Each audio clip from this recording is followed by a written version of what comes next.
சா பா சா பா சா ஸ்ருதி ஜி ஸ்ருதியில் ப்ளே பண்ணது.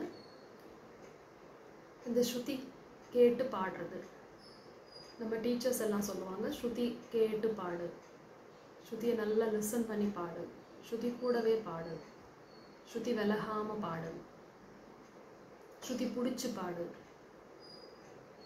இதெல்லாம் சொல்லுவாங்க. ஸோ நமக்கு அப்படின்னா என்னன்னே தெரியாது. ஸ்ருதி பிடிச்சி பாடணுன்னா அது எப்படி, இந்த சவுண்டுக்கும் எனக்கும் என்ன சம்மந்தம், நான் பாடுறதுக்கும் அதுக்கும் என்ன கனெக்டிவிட்டி அப்படிங்கிறது. ஸ்ருதி புரிஞ்சு பாடு அப்படிங்கிறத ஃபஸ்ட்டே சொல்ல முடியாது. ஏன்னா ஃபஸ்ட்டு அது உங்களுக்கு அவ்வளோவா கம்ஃபர்டபுளாக இருக்காது. ஏன்னா அது நீங்கள் கேட்க கேட்க தான் பழகும். ஸோ ஸ்ருதி கேட்டு பாடு அப்படின்னு அதனால தான் ஃபஸ்ட்டு சொல்கிறோம். ஸோ ஸ்ருதி கேட்டு பாடுறது அப்படின்னா அந்த சவுண்டை நல்லா கேட்டுக்கிட்டே பாடுறது, கேட்டுட்டு அப்படியே விட்டுட்டு பாடுறது இல்லை, கேட்டுக்கிட்டே பாடுறது. நீங்கள் என்ன பாடி ஆரம்பிக்கிறதுலேருந்து நீங்கள் பாடி முடிக்கிற வரைக்கும் அது உங்கள் காதில் கேட்டுக்கிட்டே இருக்கணும். அப்போ அது உங்களை கைட் பண்ணிக்கிட்டே போகும்.